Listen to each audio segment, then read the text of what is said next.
Hello everyone, in this video we will look into the class C chopper.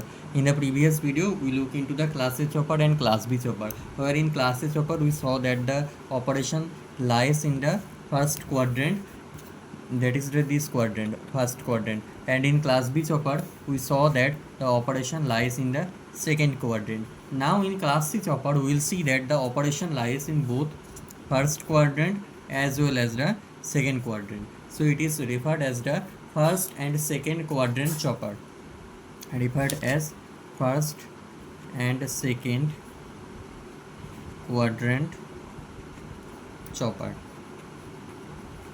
Now first and second quadrant chopper. So first quadrant chopper means we see that the output voltage that is positive and output current that is also positive. And in the second quadrant chopper, that means the output voltage is positive but output current is in the negative direction. So this is the combination of both. That means output voltage can be positive. Output voltage is always positive. In this case, first quadrant also output voltage is positive, second quadrant also, but output current may vary. It can be positive as well as it also can be negative also. So the graph, that is V0 output voltage and I0. So operation lies between this region, that is the first and second quadrant region, that is the class C chopper. So class C chopper, let us see the circuit diagram of the class C chopper, then we will move into the operation of the class C chopper. So circuit diagram we will see. Now here class C chopper is the combination of A plus B. That means it is also first quadrant chopper, it is also the second quadrant chopper. So class C chopper is made by connecting the class A circuit and class B circuit in the parallel combination. So that is here we will use two switches, means two SCRs for turning on and turning off operation. We will see here one diode is connected, here another diode is connected, okay, and this is connected to further inductor and E, that is L and E. This is diode D1 and this is diode D2. This is, let's say, CH1 and CH2. Now in the case 1 we will see, in the case 1 what happens. So in case 1, switch 1 and switch 1 is turned on, switch 1 is turned on. So switch 1 is turned on. So what will happen if this is turned on? If this is turned on, then current will be getting a closed loop like this. This diode is reverse bias, positive is connected to the cathode. This diode is also reverse bias as negative is connected to the anode. So this path will be following. This is closed, when CH1 closed, this to this, then back to the supply voltage. So this path will be following. When the CH1 is turned on, then current will follow this particular path. So let us draw that particular path. It is inductor, then E, then here supply voltage is there, that is Vs, L and E. Now inductor is getting charged, that is plus minus polarity. Inductor is getting charged, Vs is greater than E, so current will flow from Vs, then inductor will be getting charged to plus and minus. So here output voltage, that is this across this, so output voltage is equal to nothing but the supply voltage, that is Vs, here output voltage. Now when inductor will be fully charged, then CH1, when inductor will be fully charged, then inductor reverses its polarity. I told you that inductor reverses its polarity because voltage across the inductor is L di dt, and if you take the Laplace transform of it, then L into S I of S minus I of 0. So SL I of S minus L I of 0. So here it is the initial condition, the charge or the current that is stored by the inductor, that voltage is in the negative direction, so it will reverse its polarity. So when it will reverse its polarity, then this will be negative and this will be positive. Now when this will be negative and this will be positive, what will happen? Then the D2 will be forward biased, because negative will be connected to across this and positive will be connected across this, so D2 will be forward biased. Now when D2 will be forward biased, circuit diagram will be looking like this.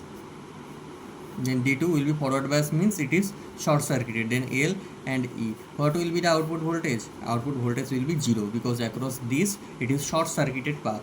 So short circuited path, output voltage will be 0, and the inductor will reverse its polarity. So current, that is going to be the discharging of the inductor. So discharging of inductor, and here charging of inductor is happening. Charging of inductor is happening. Now case 2, we look case 2, when this switch 2 is on. When this switch 2 is on, this switch 2 is on, so switch 1 is off. So current will not be flowing from this, because current always flows in the closed path. So Vs supply has no role, only the current will be flowing from this to this. So let us draw that particular circuit. So here is the circuit. From this to this it will be flowing. So inductor, then E, then it will be closed. So E, that E will be the reason why the inductor will be charging. So plus and minus. So it is also the charging of inductor, and the output voltage, that is going to be still 0 when this CH2 is going to be on. When this is on, the diode D2, when here in this case D2 was on, then also output voltage was 0. But when CH1 was on, then output voltage will be following the supply voltage. Now after charging, inductor will reverse its polarity, then this side will be the positive, this side will be the negative, then this D1 will be forward biased. When this D1 will be forward biased, then current will flow from this to this to this to this. Then we will see the circuit. Forward bias means I will replace it by a short circuit. Then the supply voltage, that is the Vs, L and E. Now inductor will reverse its polarity, current will be flowing from this. Now as you can see that output voltage is supply voltage, that is fine, but output current, that is the discharging of the inductor, but it is flowing in a negative direction. So output current is negative in nature. Here output current was from positive, it is going to be the negative. So here also the output current, that is going to be the negative in nature. So we will look into the waveform for better understanding. So let us say this is going to be the IG1, that is gate pulse from the first thyristor of the switch.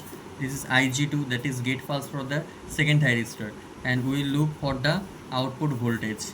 Then we will look for the output current waveform. Time. Okay. Now at first it will be on, so then on. Now then after some time this will be on. Now one important thing, that the CH1 and CH2 cannot be turned on together, because if you turn on the switch CH1 and CH2 together, then supply voltage will be short circuited and it will burn the circuit. So if we switch on this supply, the two switches simultaneously, then it will be short circuited, and we do not know that we know that output voltage, it is short circuited, then circuit will be burned out. So we do not want the supply voltage to be short circuited. So there is some delay, dead zone or delay between the turning on this switch IG1 and IG2, because mishap can happen between two if two are simultaneously connected or consecutively one or two connected. IG1 then IG2 consecutively, if they are connected, or immediately after closing on the IG1, if IG2 is turned on or connected, then there one particular mishap can happen. So that is why the gap is there between turning on of the IG1 and turning on the IG2. I hope you are understanding. Now next, CH2 will be turned on after some time, then CH1 will be turned on. Now we will draw the output voltage. When this is CH1 turned on, this is CH2 turned on. After CH1 turned on, what will happen? Then we saw that after CH1 turn on, D2 was on. D2 was on. So here D2 will be on.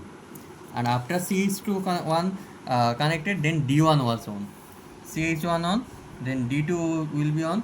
CH2, then repeatedly D1. So when CH1 was connected, then output voltage was the following the supply voltage. So Bs. Okay. When D2 was on, that is short circuited, then output voltage was 0. When CH2 was on, then also it was 0. When D1 was on, at that time D1 on, output voltage was following the supply voltage, again the supply voltage. When CH1 on, again the supply voltage. Then when D2 was on 0, CH2 was on 0. When D1 was on, then also following to the supply voltage. This pattern goes. This is the output voltage. So as you can see that output voltage, that is going to be always in the positive direction. So output voltage is always positive. And output current during turning on the CH1, inductor was charging in the positive direction. You can see in the positive direction. In the positive direction, inductor was charging. So current will be the charging of the inductor, but in the positive direction. So like this. Now when D2 was turned on, then also inductor was discharging. D2 was turned on, inductor was the discharging current. Like this, inductor reverses its polarity, I told. So inductor reverses polarity, current will be flowing from this to this, but it is discharging in nature. So discharging graph will be like this when D2 was on. Now when CH2 was on, then inductor was getting charged but in opposite direction. Inductor was getting charged but in opposite direction. So it will be charging but in opposite direction. It will be charging but in opposite direction. Now when D1 was on, then it will be discharging in the opposite direction. Then again charging, discharging, this will follow. So we can see that output current, that is positive, also that is negative sometimes. So output current can be positive or negative, but output voltage is always positive. So it is the second and first quadrant chopper. Second and first quadrant chopper, combination of the chopper A and chopper B. So this is the class C chopper. Okay, I hope you have understood the video. If you do not understand, then put your doubts in the comment section. I will answer.